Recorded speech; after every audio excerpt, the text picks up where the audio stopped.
Hello and welcome to another edition of Back of the Grid. I'm your host Stu and I'm joined as always by Tom. Hello.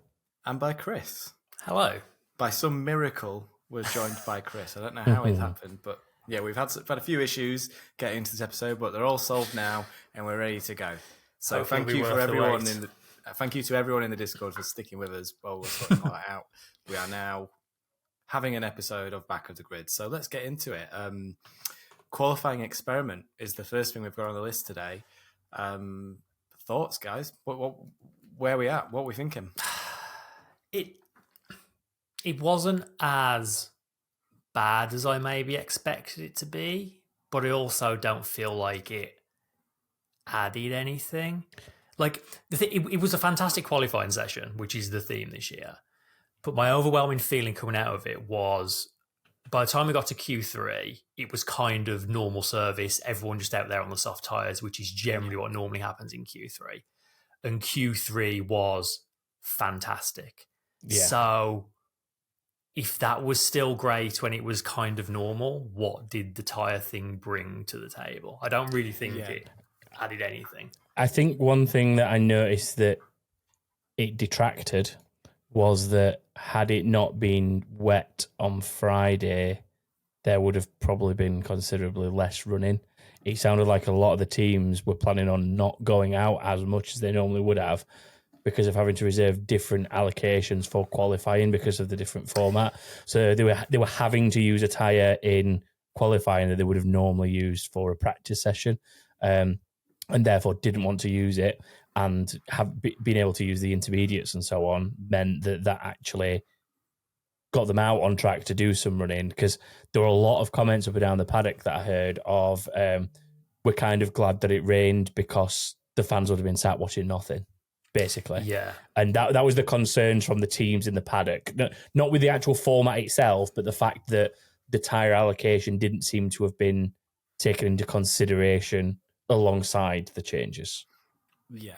So basically what we're saying is it was an excellent qualifying session despite the new tyre rules. Basically. So that's good. I mean, it's not really, these rules aren't necessarily designed to make qualifying better or worse. They're designed to save tyres, I think. So that's kind of the objective in terms of qualifying has been fulfilled there. We still had a good qualifying session and they did it using less tyres. But I think, Tom, you're right about, I heard the same things about the issues, saying essentially that they don't want to wait. The tyres that they would normally use in that, in that session were essentially not available.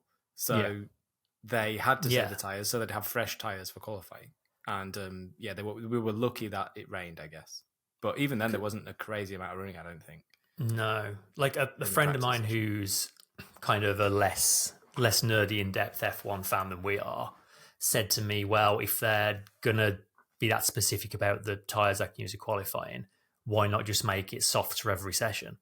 And obviously the reason for that is they don't just throw those tyres away after qualifying. They need to use some of them during the race. But you can see why, from the more casual fans' point of view, it just seems odd. One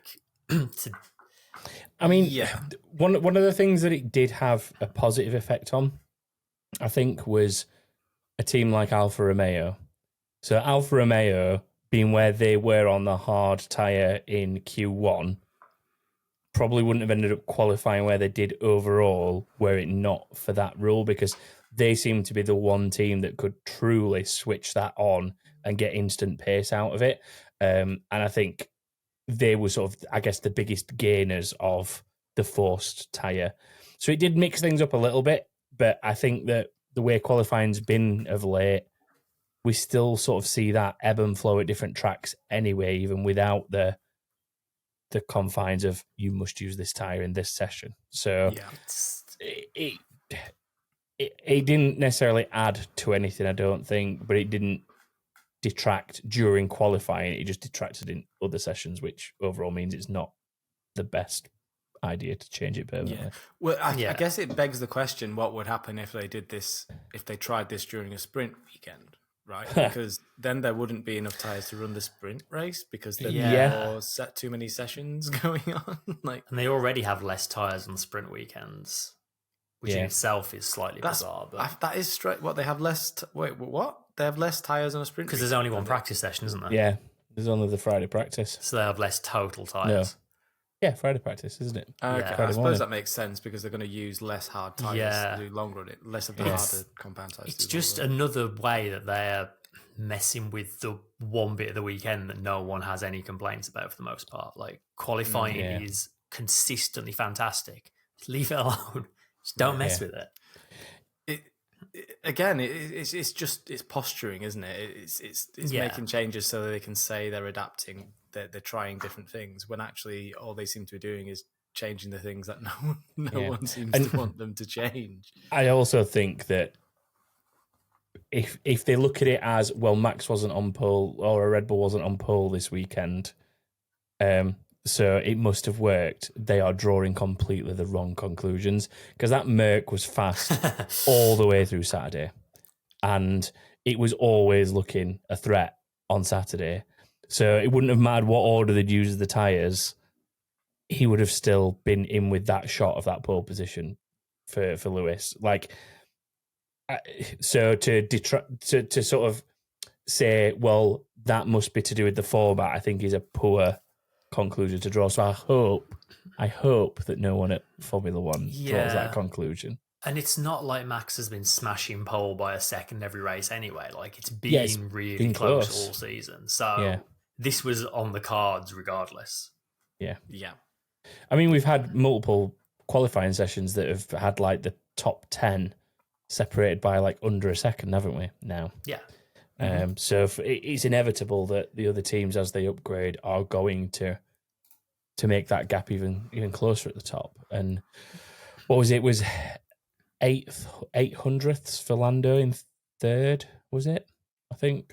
So he was like in touching distance of them as well. So, there was 3 cars. Like the top 3 were really, really close together. Exactly. So in conclusion, qualifying was good despite the tyre rules. Yes, pretty much. Essentially. Cool. Okay, shall we talk about the race? Yeah. Let's. Should we start with Red Bull? We always do. We always do. I mean, that's they always put themselves in a it? position to be talked about first. Let's reel off all the statistics. Go on. Yeah, Chris, why don't you take us through these stats? It is a stat fest. So as we know, it was the record-breaking 12th consecutive victory for Red Bull, which breaks McLaren's record that stood since 1988. Also ties McLaren's other 1988 record, which is winning the first 11 races of a season. I believe, Insane. It was the 12th race of the season was the only one McLaren lost that season. So that's another one Red Bull will take outright next race, presumably. Verstappen's 7th victory in a row. He's only the 5th driver to do that. Interestingly, Lewis Hamilton is not on that list of 5 drivers. You would assumed he'd be a shoo-in for that, but Hamilton has never actually won 7 in a row. Goes to the show the quality of his teammates. Well, that was the other bit that interested me actually. Because Rosberg is on the list, but Hamilton is not. Really? Yeah. Mm-hmm. Very interesting. Yeah, I think Vettel's one of them, Schumacher, and then it goes back to like Ascari or maybe Fangio or some of the others, I think. Yeah. Max won by 33.7 seconds, which is the biggest winning margin since Hamilton won the Russian Grand Prix in 2021. So much for the other teams catching up. 250th podium for Red Bull. Basically, not getting pole position is the only thing that didn't go fantastically for Red Bull this weekend. Yeah. And even then, it was ridiculously close. By about a quarter of an inch, For Verstappen. Yeah. Not necessarily for Perez. Perez got through his Q3 at least. He's kind of broken that streak. Only made 9th on the grid. Pretty solid drive from Perez, though, to get back to the podium. Yeah. I mean, I'd expect it with the car. This is what we've been saying, it's what he should it? Be doing, yeah. He needs to be qualifying better because he should be out front with Max. But you say, solid driver of the day, all that. I mean, that should have been an easy one too for Red Bull. Let's be honest. Yeah, is fixing your mistake from qualifying driver of the day material. Yeah, exactly. I don't think I can tell you right now, he's not going to be my driver of the day. I can guarantee the same. Yeah. We'll get to that in a little while, gentlemen. You're getting ahead of yourselves. Yeah. Any more Red Bull, or should we move on? You keep saying it. You run out of superlatives. And I said last week, like, my hope is now that Red Bull, be that Verstappen or Perez, I kind of do hope they win every race, just so it's kind of like that's the challenge now, isn't it? Yeah. That's how I'm reconciling their dominance this year. That's the thing that's going to keep me tuning into Formula One. I think, knowing that there's a possibility that this team might do the unthinkable and win every single race. Yeah. Chatting in Discord over the weekend, I would say this race was probably pretty high on the list of potential ones they could not win. Yeah. And they dominated it. Yeah. I'd say probably Singapore is maybe the next most likely for them to lose. They'll be fine. They'll be the one of those that thing has got. They'll be absolutely fine in Singapore. They've got nothing to worry. The rest of the season, they've got nothing to worry. They were quick. They've been quick everywhere. They'll be quick everywhere else as well now. Yeah. There's been such a variation of circuits up to this point, finally, that I just can't see a world where they'd have to have some sort of double mechanical failure. Yeah. It's possible that if Verstappen has some kind of mechanical failure, then they won't win races. I don't think Perez is capable of being in second for the rest of the season across it. I just don't think he's qualifying well enough. But all things being normal, without any sort of wild circumstances or failures, then I think they're absolutely going to win every single race. I can't see them. They just look completely unbeatable, don't they? They're untouchable. The race pace is just insane. Verstappen can pull an extra 2 seconds out of a lap during a race like it's nothing. That fastest lap he did was mind blowing. Yeah, just making it look easy. Absolutely making it look easy, and it's really not, is it? Let's move on to McLaren. Yeah, I very confidently last week said that Aston Martin would definitely be back ahead of McLaren this race because it's a completely different circuit to Silverstone where McLaren were fast, and boy, did they prove me wrong. I mean, second and third at worst fastest team, I would say, over the whole weekend for McLaren. Mm-hmm. You couldn't think of two different circuits to Hungarian and Silverstone, but man, they have done the business with the upgrades. I saw an interesting comment from Lando on this, which is he thinks that, yes, they were better than they anticipated to be here, but he thinks that people were kind of writing them off here for maybe the wrong reasons, because he made quite a good point of stuff that's truly low speed. He thinks that they'll be pegged back, but a lot of the Hungarian is actually closer to medium speed than it is to low speed. Yeah, that's fair. And the bits where it is truly low speed, like those big hairpins at the end of the lap and so on, that's where they were getting, reeled in a little bit. It was, from what I remember, it was kind of the middle, really flowing stuff that is still quite fast and medium speed that Lando was absolutely demolishing. He was purple sector 2 for most of the quali sessions. So I think there's definitely an element of that there was enough medium speed here, and it's obviously a shorter lap as well, that it kind of compensated for the weakness in the slow speed. I think Spa, they'll probably do quite well because it's fast, it's flowing, it's high and medium speed stuff. There's not much slow speed there. So I think you're going to be waiting until it's something kind of very, very low speed cornering that it'll be the first time that I think that they'll get reeled in a little bit and probably won't be the second or third fastest team. Singapore, then. That's what we're waiting for McLaren. I think McLaren could probably suffer a little bit at Singapore. Yeah, probably. Yeah, probably. That'll be the first occasion, I think. But yeah, it was the kind of drive we've got used to from Norris in this kind of position. When he needed to, he switched on the pace so well. There was a point where Perez was just reeling him in, but he just kind of managed the pace and the tyres enough to hold on at the end there. It was a very good drive. Really good drive. A good first half of a drive from Piastri.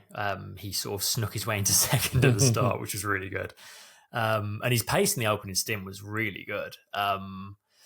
Then I guess we'll come to it in a second. He obviously lost second in the first pit stop, and he didn't really have the pace to keep up with Norris after that. He faded a little bit in the latter stages, I thought, ended up behind Perez and Hamilton. There is some controversy kicking up about McLaren's decision to pit Norris first there, which obviously allowed him to undercut. It was covering off the driver Norris was fighting, though, I think, is the way that you've got to look at it. Yes, there is generally there's a perception in Formula One that lead driver pits first, but that's usually when you're not under pressure from somebody chasing. You're not at the behest of what the teams around you are doing, and you've got your own freedom of choice. Very different scenario to the one that they were in. And for them, keeping the cars 2-3 was important. And the way to do that was to cover off with Lando and then pit Oscar. I think just beyond that, on a base level, I don't think McLaren are at a stage in their season where they're deciding that they're going to favour a particular driver. Agree. I think that's just madness. I think why would you also have to look at the two laps that Lando did after his stop. Oh yeah, they were absolutely mega in clean air. Yeah, absolutely mega. So the undercut was pretty powerful, but the lap that he put in on those fresh tyres, he did 2 fastest laps consecutively. Now, I know we were quite early in the race, but it was pure purple for 2 laps solid. So, he put in the laps to earn that undercut working, as well as the fact that it was a little bit more powerful than an overcut or, a simultaneous pit. Yeah, absolutely. That message from Hamilton after his pit stop when he's like, how is he 9 seconds up the road? It was... Yeah. I don't know if you guys watched it on Sky or F1 TV, but the F1 commentators were like, how is he that far up the road? What has happened there? Yeah. It was I was sat looking at the timing board thinking, has something gone wrong? Has this did Hamilton have a slow stop and we all missed it or something? Yeah. And as well, you do think that. You think, oh, maybe the commentary and the cameras have missed something. Maybe there was a slow stop. Yeah. But no, it was a normal stop that Hamilton had. I mean, maybe a little bit tardy, but not what you call a slow stop. I guess there's a bit of Hamilton taking a bit longer to get his tires going, maybe. But those 2 laps from Norris were just absolutely electrifying, the best out laps. Yeah. Speaking of Hamilton and Mercedes, it's been a long time since we've said this. We used to say every race, but Hamilton has set another record this race as well. Oh, has he? He's the first driver to get 9 pole positions at a single circuit. Nice. This is his most successful qualifying circuit on the calendar. He had a pretty ropey start and, as we say, lost all that time around pit stops. The Mercedes on the hard tyre didn't look happy, did it, at all? No. I guess that's why Russell ended up out in Q1 as well. They just... Well, Russell ran it for a short period of time as well, didn't he? The hard tyre, and then moved on to the soft. I think qualifying for them was a bit of a nightmare just due to track positioning as well. Russell got swallowed up by everyone saying, I'm not getting stuck behind you, mate, while you're trying to make yourself a gap. He got overtaken by about 4 or 5 people, and it was one of those. But I don't think the Merc was particularly brilliant on the hard tyre full stop, was it? Just being caught up in that didn't help him. What was he in the end? Was he something like 17th, 18th? 18th he started. Yeah. So, recovered to 6th. I mean, good recovery drive from Russell for sure. On paper, 1st to 4th doesn't look great for Hamilton, but I think with the car he was driving and the way it is on the tyres, still a pretty good result for Mercedes, I think. They're not where they want to be, but... Yeah, I think probably about right. I think if you were to go into, if he'd come up in predictions league as the driver to predict, I probably would have put him around about 4th. Yeah, I think so. So it's about right, yeah. And importantly, Mercedes both finished ahead of the Ferraris and Aston Martins, who Ferrari both had a pretty poor time of it. Yep. Let's do Ferrari. So qualifying, Leclerc only made 6th, signs out in Q2, which was after all the talk that they had a bad race in Silverstone, but that track doesn't suit them. This is going to suit them better. So I guess the first thing to talk about, Sainz started on softs to try to help make up for the poor qualifying position, which he did a very good job of. Yeah. Very quickly found himself behind Leclerc. at which point the team did nothing. Just sat and watched him chew up his soft tyres and not go as fast as he could be behind his teammate. Ridiculous. It's just rubbish. Like it's such a... Anyone can see that he needed to let him through for Ferrari to have a better result. Like, it made sense. He was on the better tyre. He was going faster. He was just ruining his teammate's strategy. Like, let the guy through. Obviously, it's not up to Leclerc. Leclerc needs to get the order. He's never going to let him by unless he gets the order from Ferrari. But I was really, really puzzled by why they didn't do that. They're cutting their nose off to spite their own face. It feels like sometimes Ferrari. Do you happen to have your pit stop charts for this, Chris? I know you sometimes do have them. What is it you want to know? Well, I'm pretty sure this is obviously going just purely off memory. I'm pretty sure that Sainz ended up not being able to do many more laps than... Sorry, no. I'm pretty sure that Leclerc ended up pitting on the mediums not that long after Sainz did on the softs. You are correct. Anyway. Sainz did 15 laps on the softs. Leclerc did 17 on the mediums. Yeah. So like... yeah. I just don't get it. Like, it was just a pure compromise of... It's like what could have been a decent Saturday had to suffer for the fact that Leclerc was chewing through his mediums faster than they wanted to. Like, very odd. I think it's very clear that it's that for whatever reason, for reasons I don't understand, even though Carlos Sainz is faster at the moment, clearly faster than Charles Leclerc, Ferrari still, Charles Leclerc is still Ferrari's number one driver, and they've got a very clear setup that they do see Leclerc as their number one driver. Which, in the position they're in, like, why? Yeah. There must be something crazy in his contract or something that says that they'll never make him give up a position for his teammate, or there has to be some reason. It's just because it's Ferrari. There's nothing to it other than it's Ferrari. That's just how they've always operated, and it's how they always will. Unfortunately. 2 races in a row now, McLaren have taken a big old chunk out of the gap. Like, McLaren could catch Ferrari in the constructors the way things are going. Easily. They need to be maximising points, and they're just not doing it. I think the thing with Ferrari has always been the same, of no matter what the scenario is, even if both drivers are doing well, they will happily compromise the second driver, in quote marks, for the other driver. I mean, you saw it with, like, Massa when he was pegged alongside Alonso. You saw it with Barrichello so many times when he was with Schumacher. Like, you can go further back, but, like, you see it throughout the history of the team. But when you're in a championship fight, having a clear number one driver wins championships. True. Like it or not, it wins championships. That is not where Ferrari are right now. At all. So there's just, it feels like there's no impetus at Ferrari. They don't seem to even want to win races right now. I mean, all they're doing is upsetting their drivers. All they do is upset their drivers and cost themselves track position and track time, in fast laps and ultimately race results. That's what they're doing. Continuously. It's mental. Annoyingly, this sort of small era of Ferrari is becoming eerily reminiscent of the Vettel Raikkonen era, which is there's some initial potential that seems to just fall away into nothing, and then it just becomes about, well, we've got to prioritise this driver because they're the lead driver. Just because. So no matter what position the other driver's in, they're essentially compromised. Yeah. Because you saw it so many times where Raikkonen was in a position to potentially win a race or at least secure a good podium, but that got compromised for the sake of Vettel's race. And I feel like you're starting to see that kind of unfold at the minute between Leclerc and Sainz, that no matter how well Sainz is doing, they will compromise that for Leclerc's result.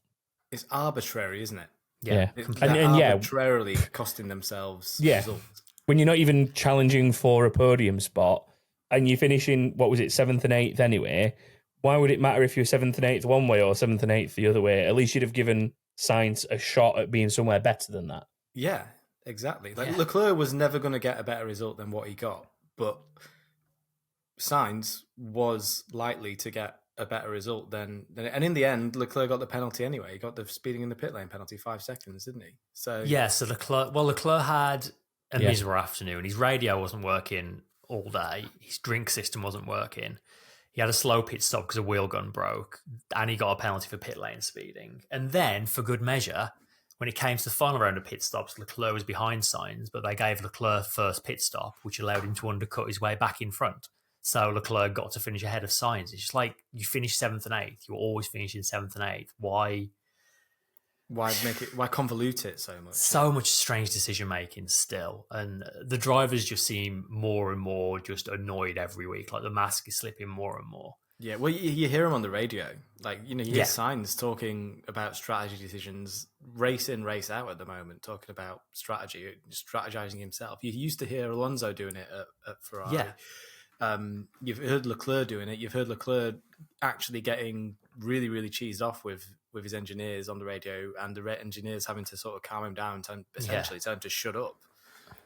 So, like, can you blame them? You can't. I don't think you can blame them. I think that team is just strategically is just in an absolute mess at the moment, and they have been for a long time. And I don't understand why they're not fixing it. They don't even seem to realize. They don't recognize that that's the issue. Everyone from the outside even can see. And it's just the same old problems repeating themselves again and again at that team. Because Ferrari don't want to admit that everybody else is right. It is the Ferrari way. Like, we do things our way. And I do think there's just an element of, what is it, like bravado or whatever? Like, just false pretense or something. How long can that last, though? Like, you can't run... 70 years if you're Ferrari, mate. When the car is on fire, you don't get out and check the tyre pressures, do you? Ferrari would. I mean, like, I know Fred Vasseur has said, like, its change is still being made, and I think he's still making hires and stuff. And maybe it's such a... Ferrari as a whole is such a cumbersome machine these days. Like, he can't make the changes he wants to fast enough. Like... Hopefully it's that, and he's just not making the right change. I don't know. But they seem to be able to put a good car together. Like, they've got a fast car on qualifying. It's got a very quick car. Usually, obviously it munches its tires and it's not very good on race trim. But still, they've had some reasonable results this season. The thing that isn't changing is the strategy. They continuously fail. It's procedural stuff, isn't it? Yeah, it's all procedural. I think that, last season they could have been in the mix way, way, way longer if they'd not kept cocking up these strategies. Fair enough, Leclerc didn't have the best season. Sainz had a shocker at the beginning of the season last year, but still, like, I think a lot of these issues that they've been experiencing over the last couple of years there's been just as many procedural, strategic howlers that you just don't see other teams having those mistakes, or maybe we don't notice it because those teams aren't Ferrari. I think there's an element of other teams definitely do it. They just don't do it so consistently. Like, I feel like there's fewer races where Ferrari get it right than there is where they get it wrong, whereas every other team is the flip. Like, it certainly sounds like it. Two or three races over the course of a season, Red Bull might get something slightly wrong strategy-wise, or Mercedes might, or McLaren might. Whereas it feels like 2 or 3 times a season, Ferrari get the strategy bang on, and everyone's like, Ferrari have smashed this. Like, they've done it in their back. It just feels like, well, I mean, it was 3 or 4 races ago. I'm trying to think of the specifics, but I remember like having the conversation of Ferrari got strategy right for once, and it was like 4 or so races ago, and it was like 7 races into the season or whatever we were at the time. It just goes to show how little that actually happens. Really does. Right. Quick word on Aston Martin. Yeah, we should rattle through the rest of these because we've been on for a long time already. Yeah, very quickly, Aston Martin. This track should have suited them better, but they were still solidly behind McLaren, Mercedes, and Ferrari. I think they maybe still have some upgrades, but it's sort of starting to feel like we've maybe seen the best of them this season already, unless they have like something big planned upgrade-wise. But as far as I'm aware, they don't. Not that I'm aware of. No, I thought Aston Martin were kind of more or less done with their upgrades for this season. Maybe they're already kind of looking towards next the year future. already, which might be smart in their position. I don't know. Yeah. I read today that Red Bull are in the same situation. Red Bull are basically, because of their testing restrictions and their CFD restrictions and all that, they're now going to focus entirely on next season. But I mean, why not? They've got this season wrapped up already. So yeah, did you see these sort of interesting loopholes? Maybe the wrong word, but the interesting way they have been able to develop a lot of stuff on the Red Bull despite their limited wind tunnel time.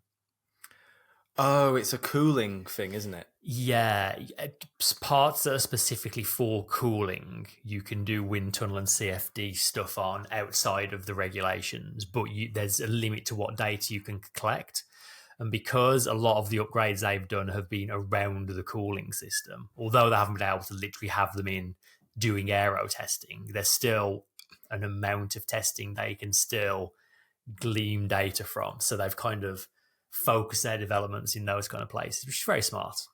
Yeah, I mean, if that's within the rules, if it's within the rules, then yeah, it's smart. If people have failed, if other teams have failed to do it the same way, then read the rule book harder and be more creative about the way you interpret the rules. I mean, if that is something as well, I am surprised that other teams haven't already taken advantage of it. Yeah, if they haven't.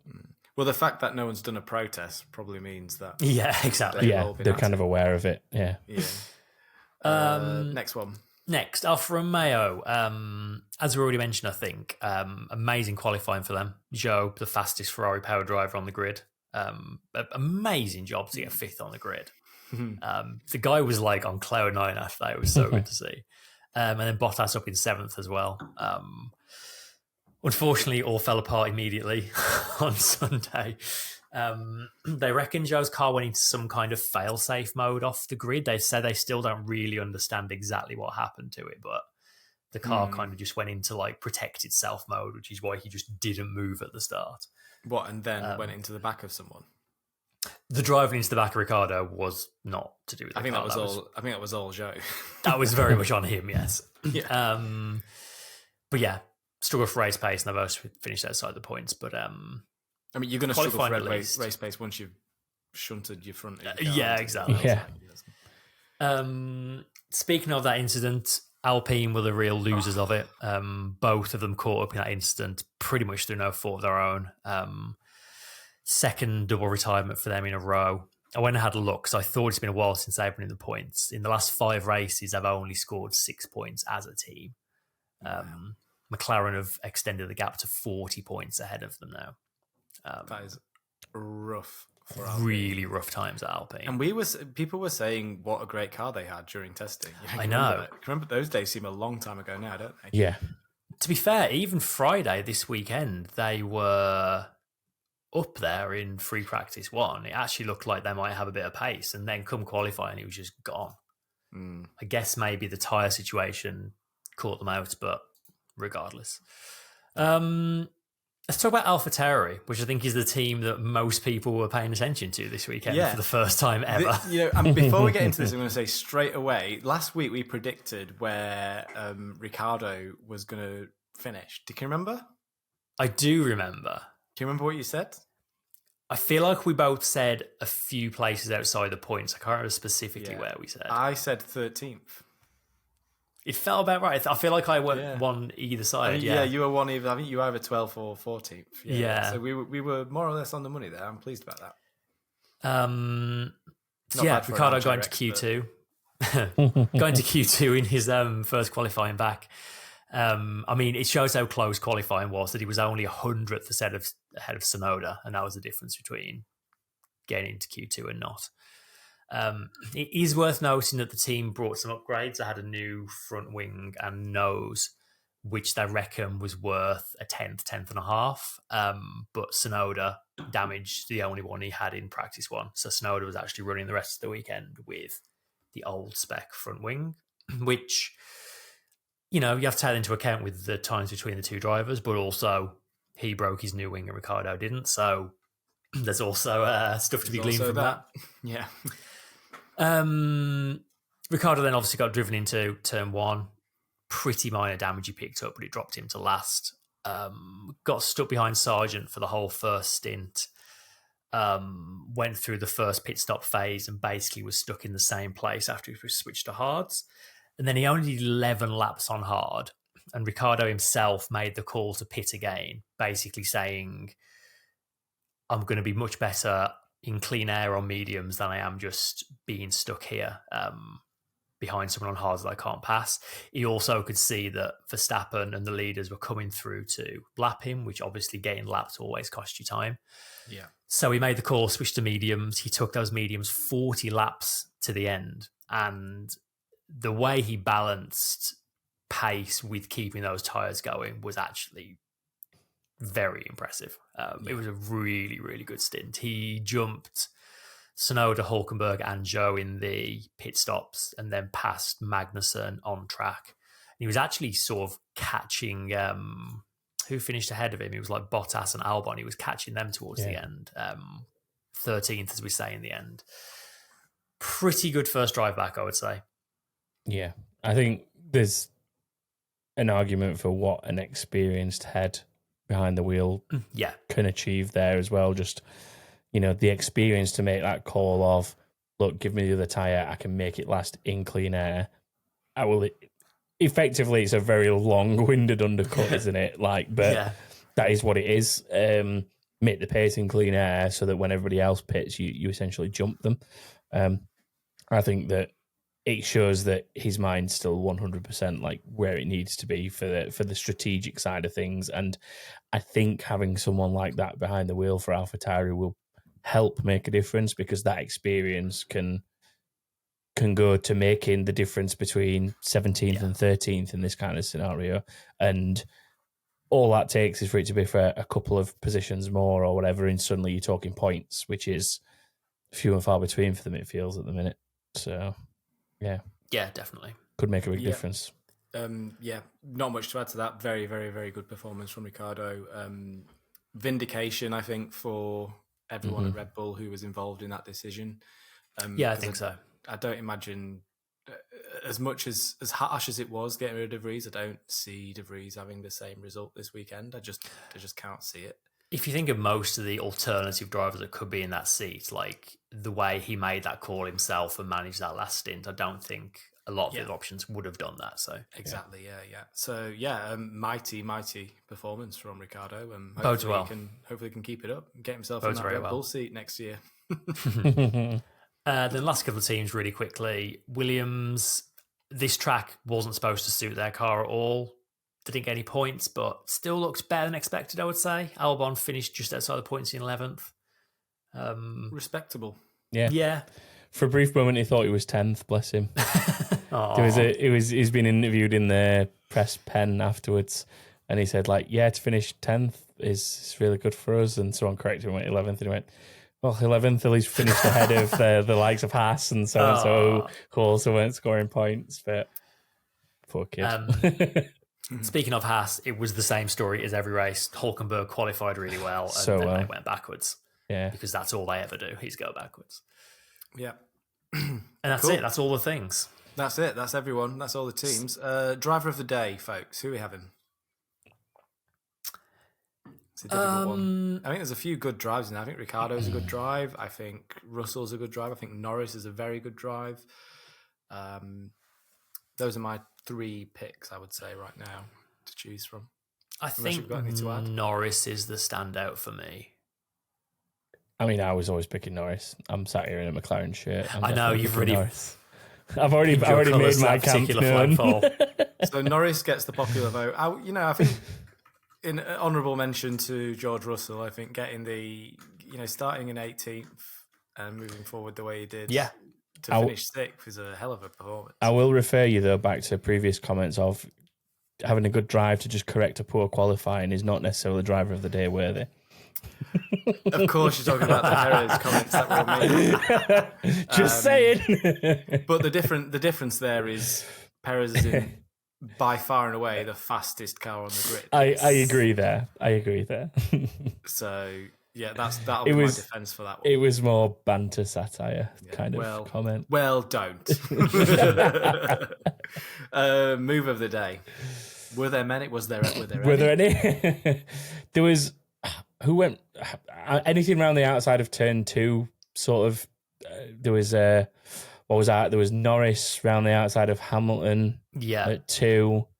And Leclerc did Stroll in the same way as well. There was a nice battle of Perez and Piastri between basically the entry to 1 and then all the way down to 3. Yeah, the battle. That was the one. Battle was good. Who left the nose in on? That was Perez. That was Russell, wasn't it? Where they almost came together at the apex at 3. There was 2 scenarios basically.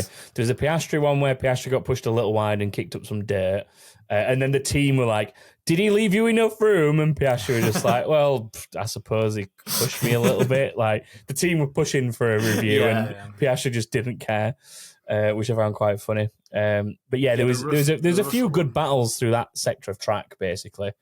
So any of those, the Russell one, they were interlocked wheels. The Russell one, they were pretty much, amazing that didn't end up in a massive I'm going to give that one to. Obviously, we'll give it to Perez because he made the move stick. So Perez on Russell.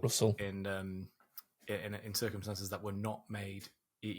Russell doesn't lie down. Russell doesn't just let people by, especially Red Bulls. It seems so. Yeah, I can go with that one. You want to see battles. You want to see people just not rolling over. You want to see people trying to defend moves, and that's what we got. So yeah, it's probably one of the most decent bits of the race. Go on. I'm just pleased that I managed to think of like at least 3 for contention. Yeah. After that race. Honourable mention as well to Piastri at the start for just like watching everyone battling into turn 1, and then just going, I'll just nip up the inside. I'll just have the inside line, guys. You guys go off there, so I'll just be taking second place here, please. Yeah. I actually really enjoyed in the cool down room when they were all like watching the replays. I think it was Max was like, watch Piastri. There he goes. It was like, Ray. Okay, WTF moment.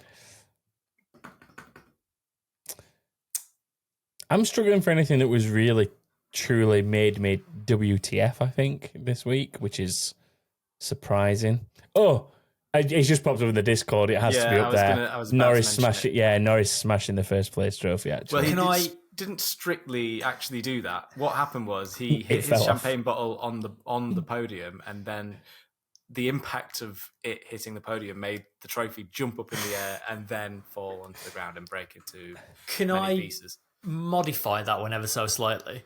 Yep. Go on. The WTF for me is that they've been using those Vase trophies for decades, and it's a miracle this is the first time that's even happened. Like the shenanigans on the podiums, how that's not happened before now. That's amazing. Yeah. I'll take that. That could be that's a great WTF. Breaking that somehow. Yeah, I think Ferrari if we want to do like a serious racing-y one, Ferrari not letting Sainz through is just what a bizarre decision. Like it just seemed like such an obvious move for them, and they just didn't make it. So that was just ridiculous. But we've dwelled on that already. Yeah, let's not get bogged down in who didn't let who by. Let's move on to predictions. Results, and then we'll make some predictions for next week. I will rattle through this so we can get on to Spa. Okay, this week we didn't do too bad between us. I got 2 points, although I had the benefit of predicting like at the end of the week because I wasn't here during the recording. So make of that what you will. Still only got 2 points. Chris, you got the 1, and Stu, you got the 2. Stu, for ages I were on for 4. I know. I bet you were livid when Sargent parked it with like a lap and a half to go. But it's what it is, I'm afraid. In terms of overall, it wasn't that brilliant a week, probably because most people weren't expecting the pole and some of the other results that came this way. But 9 people overall scored 3 points, which was the highest score for this week. A lot of different combinations too, with like some people actually going for Hamilton on pole, some people getting Norris's random position right, and all sorts of different combos. So feel free to take a look if you're kind of one of those people with 3 points and take a look at what was there. Overall, it leaves James Hunt and Benjamin Claxton tied at the top on 25 points each. And then there's a whole group of people very close behind on 24. So again, feel free to get on the website and take a look if you want to see exactly where you are. Quick mention for Grid Rival. Effortless Lee was both our winner this week on 1,088 points and maintains the lead overall with 11,255 points. And then, Chris, did I hear you chuckling in the background? What are you chuckling at there? Yes, you did. What are you chuckling at? Oh, God. It's another great username. Guess whose username it is, though? Oh, who is it? So, in the official F1 Fantasy, this week's top scorer, I need a klaxon. It's me. Oh, is it? I actually won something. With the awesome team name, It Hurts When I Piastri. 305 points. I actually did it. Did it, guys. Well but the overall leader definitely remains the Spinquisition, and they're on 3,336 points. If you want to get involved with any of that, head to backofthegrid.com, join the Predictions League, get involved. If you ever get 5 out of 5, a perfect weekend, you will win a prize. There's also links on there to Grid Rival to join that league and the official F1 Fantasy to join that league. Storylines for Spa. Just quickly. Oh, yeah. That reminds me of something I'm going to shamelessly steal from another podcast I listen to called The Besties. If you like video games, it's The Besties. It's really good. If you are listening and you like the podcast, feel free to leave us a review on Apple Podcasts or whatever podcast service of your choice with an amusing punny name, and we will read out your amusing punny name and thank you on the show. Yeah. Very good. Why not? Okay. But now we can do Belgium. Storylines going in. Should we do a quick storyline each, maybe? Yeah, that's a good idea. A thing you're looking out for this race. Okay, I am looking out this race for Aston Martin. I want to see how Aston Martin are going to go because they've been a bit off this last couple of races. They've not been really, they've had a bit of a lull performance-wise. And this circuit maybe I feel like might be a little bit more play to their strengths. So I want to see a battle between, I'd love to see a battle between Norris and Alonso. I think that'd be a wild. Oh, yes. I'm here for that, please. Next one. I am going to say Williams. Not the entire circuit at Spa, but a lot of elements of the circuit should suit the low drag, high speed corner type car that Williams have got. So I think Albon could nick some points this weekend.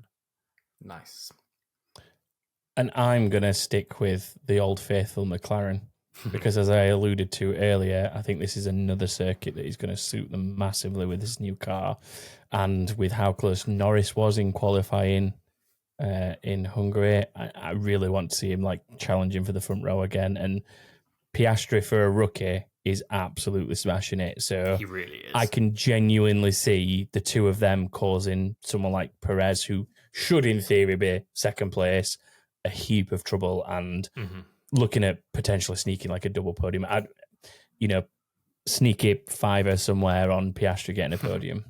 Nice. And one last one, actually, before we move on to make some actual predictions. Alfa Romeo have got some green on their car this week, which is worth looking out for. It looks quite interesting, actually. I actually quite like it. Green flames, nonetheless. Not just green, but green flames. Bright neon green looking stuff going on. So yeah, that's pretty cool. So keep an eye out for that. And now and lest we forget, it's a sprint weekend as well, isn't it? Yes, it is. Everyone's favourite F1 format. It's a sprint weekend. So with all that said, let's finally make some predictions. We don't have much time left, so let's go. Who wants to go first for fastest? Is anyone going to go? Is anyone not going to go double Verstappen? Let's start with that as an opening. Let's get this done quickly. Double Verstappen. If you guys do it, I have to do it as well because we don't. You could go different. You could go down a different road. This is the first season we've ever done where I'm currently on to win between the three of us predictions league. So I am not taking any risks for the rest of the season. Okay. I'm still somewhere in the middle, and I'm going to go with what I went with last week, which is a Norris pole and a Verstappen win. Norris has come pretty close here in the past. Yeah, that's not a bad shout. It's good circuit for him, and the car's doing well, and he's on form. So I'm just going with it like I did last week. Let's jump to first DNF. Chris, any candidates for this one? Alpine are having a miserable time. Who was it this time? Was it Gasly first? Gasly was officially the first. I'll go for Ocon this time then. Okay. Stu, any movement on that? It's obviously there's a reason why Alpine are having these sort of bad results. And it's because they're in the thick of it. They're right in the middle of the field. They're much more prone to having these kinds of issues when they're starting these positions. So Alpine's a good shout. Who else is in the thick of it? Probably Alfa Romeo, I would say, are kind of in the thick of it at the moment. So let's go Guan Yu Zhou. Okay, that's annoying because that's who I was going to go with. Do I just double down and say, yeah, I'm just going to stick with it. I was also going to say Zhou, so why not? There's plenty of variation in our predictions this week so far, Tom, so why not? True. There's number the fastest. Of finishes? Yeah, number of finishes. I'm going to go with 16 here. Any advances on that, gentlemen? 17 for me, please. And Chris? I'm going to go bigger and say 18. Okay. And then please draw us this week's random driver, Chris. This week's random driver is... Drum roll, because my tab's not... There we go. It is... Nico Hülkenberg. Okay. This is a difficult one because he is constantly travelling backwards after good qualies. Ooh. I'll just let someone... finish the race is going to be 17th on the road. No, maybe 16th. Give me 16th. I'll go 16th. 16th. Okay. Chris, anything on that?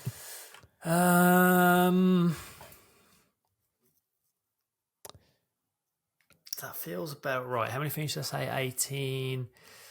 I'm going to say 16 as well, actually. Okay, and I'm going to go one slightly better because I've only got 16 finishes, and I think he'll be one of them. So I'm going 15th because I think if the last two cars are both Hatters, he's ahead of Magnussen. It's just how I feel right now. If you want to get involved, I've already said it. Head to backofthegrid.com. You know the drill. 5 out of 5 prize. Inbox. Hit it. Inbox. Keep it saying now. Stay out. Box. Hey, man. So first one this week from Darth Kilowog says, Aloha. Why does it seem like Ferrari never considered Sainz might catch Leclerc on the softs and had no plan for team orders when he did? Isn't that exact scenario your best case and what you plan for? Exactly. It's exactly. Yeah. And that is a good angle on it as well. Like it's the inaction is obviously bad, but yeah, it just comes across as like, oh, Sainz is behind Leclerc now. What are we going to do? Yeah. Oh, we can't let him through. Like the whole point of him starting on softs was so he can make some progress after a bad qualifying. So yeah, now he's now made all the progress that we want him to make. We don't want that's him to enough. make any That's further enough progress. That's enough progress for today. Mental, absolutely mental. Next one, infuriating. Next one from Griff. If Hamilton doesn't lose all those positions at the start, is he on the podium, or do the McLarens gobble him up early race and he finishes in 4th anyway? Seems like they once again have the second fastest Mercedes-powered car, having leapfrogged Aston but lost out to the McLarens. Very difficult one. I think it's more to do with vehicle dynamics than anything else, obviously. I think it was just so bad on that hard tyre that I think maybe if they'd not run the hard tyre, then if they'd used the soft, they would have just chewed it up. I don't know. It's hard to say. Yeah, I mean, obviously, if he'd held the lead, Verstappen was obviously going to pass him sooner or later anyway. Maybe just... Go on. I think Norris probably did have the pace to get by him. I think so too. And I think Perez probably did as well. Yeah, I think 4th probably was Hamilton's place there. I think he maybe had the pace to beat Piastri, depending on strategy. But yeah, 4th was probably about right, I think. I have nothing any more constructive to add to that. I'll move on to the next one. Stephen H. says, hello. In order to help us lay people properly develop conspiracy theories, if a team wanted to cheat or at least bend the rules significantly, any idea how many people in the team would have to be aware of it? Just a few people, or would it be so obvious internally that there'd be no chance of keeping that secret forever? For instance, if Ferrari's engine a few years ago was intentionally illegal, which is referring to the whole oil burning scenario, I'm assuming, if it was intentional, and if that's what was happening, would it be possible that only a couple of the Ferrari bosses actually ever knew about it? And relatedly, do the employees sign NDAs for when they leave? Yeah, absolutely, definitely. They all sign humongous, terrifying NDAs when they leave. And in fact, not even when they leave, when they sign up, they sign the ultimate NDA that, these teams have very watertight contracts for their employees, and everything that happens within a team, especially in development, is a trade secret. Like, none of that is ever leaving that building unless it's in your mind and you go to another team and you can say, well, in my previous experience, we used to do things this way. But you'd never say, even then, but you would inside the company, I guess, internally, it's almost becomes an NDA within an NDA, because no one's going to tell the outside world where you got that information from once you've got it. So yeah, it's a secretive world, and this is the Formula One world, and they're all very, very careful about sort of how they go about things, and it's all watertight and it's all sealed. So the only way I think you'd ever get like certain bits of information now is it probably when people are on their deathbed. They might imagine like you're breathing your last breath and you say, Ferrari knew about the oil burning thing all along. And then you just drift off into the nothing, into the abyss. It seems like a far cry from the days of the email scandals at McLaren and Ferrari, doesn't it? Right? Doesn't it? I bet after that happened, everyone was like, "We do not email anything ever again." Yeah. I remember Chris and I once went to a presentation at uni by an engineer at at McLaren, and his parting comment to the lecture was, "Don't trust anything that's written in an email." You remember? It's fair. Shall we do the next one? Yeah. Yes. This one's from Benson. There's some foreign language text here. I tried to translate it in Google Translate, didn't like it. But I'm going to guess it says something along the lines of, "Hey, man." It's like konnichiwa, maybe. But anyway, Benson asks, can you see the proposed engine equalisation actually happening, or is this just rumour? So this is related to, Chris has put some notes in here related to. Yeah, I can give you a quick primer if you want. Go on, how much you guys have seen. Go. This. I've seen very vague things, but I'm not. There's a talk that so there's a meeting of the F1 Commission next week, and there's talk that the topic of engine equalisation has been added to the agenda for that. It sounds like Alpine have been voicing concerns about the current engine freeze, which is in place till 2025, and the FIA have done some analysis, and the Renault engine's 20 or 30 horsepower down. So potentially there is some talk of opening up the engine freeze a little bit to allow some equalisation. So teams with lesser engines are not stuck with them for the next couple of seasons. 2 years. Look, this is something that's happened before in the past. It wouldn't shock me if it happened again. I think, look, if one team is suffering, and they really are suffering, then I don't really have a problem with it. I think as long as everyone's given an opportunity to develop within that remit, though, then that's it shouldn't be that anyone has power taken away from them. But I guess giving a team the opportunity to, since they're the only team that run that engine, give them the opportunity to at least get parity, I think is fair. But then at the same time, it kind of takes the point of developing the best engine away, doesn't it? But I suppose a good compromise could be, we'll let you develop your engine up to a certain point, but it will come out of your cost cap. Yeah, that's possible. Rather than just give them a free pass because they didn't do as good a job a few years ago before the engine freeze. I think there's argument for that. Yeah. And if teams feel that is genuinely like the weakest part of, well, if manufacturer teams feel it's genuinely the weakest part of the car, then they could develop into that. But yeah, I mean, it's interesting that I also saw that Red Bull support this, so they must feel that their engine isn't quite up to the same standard as maybe the Ferrari or the Mercedes, but I'm not sure I believe that. Yeah, I don't think I do either.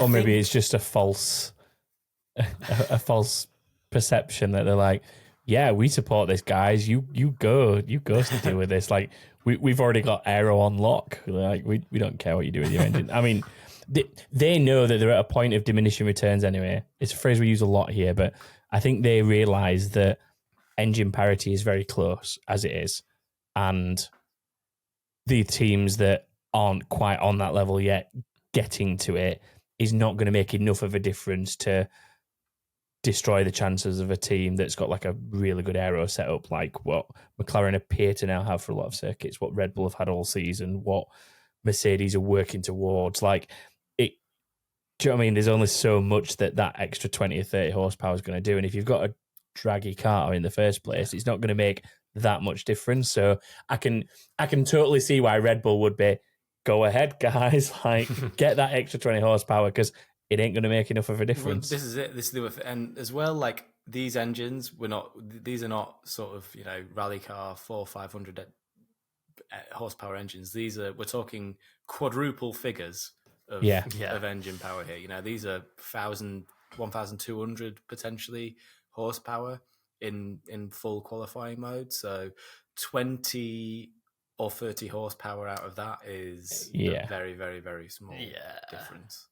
I think that's another factor as well, 100%. Yeah, I don't think it's going to make much difference to the order, but if they're having, there could be reliability things like that factor in as well. But I don't see it making that much of a difference. No.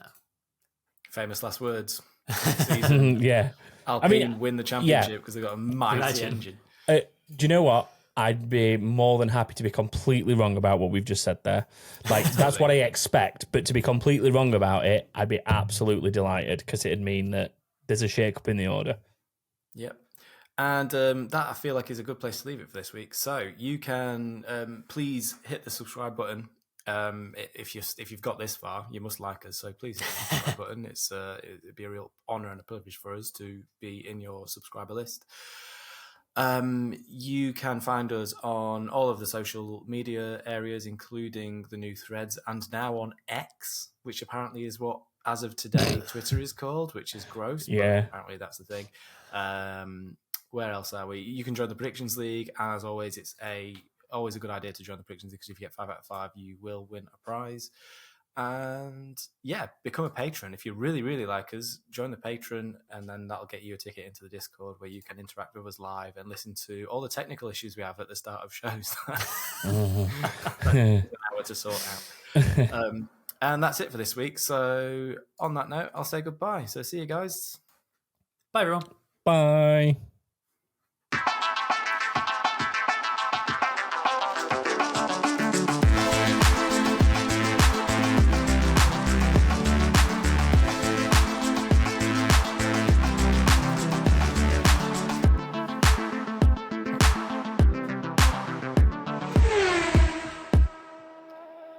It was never catering.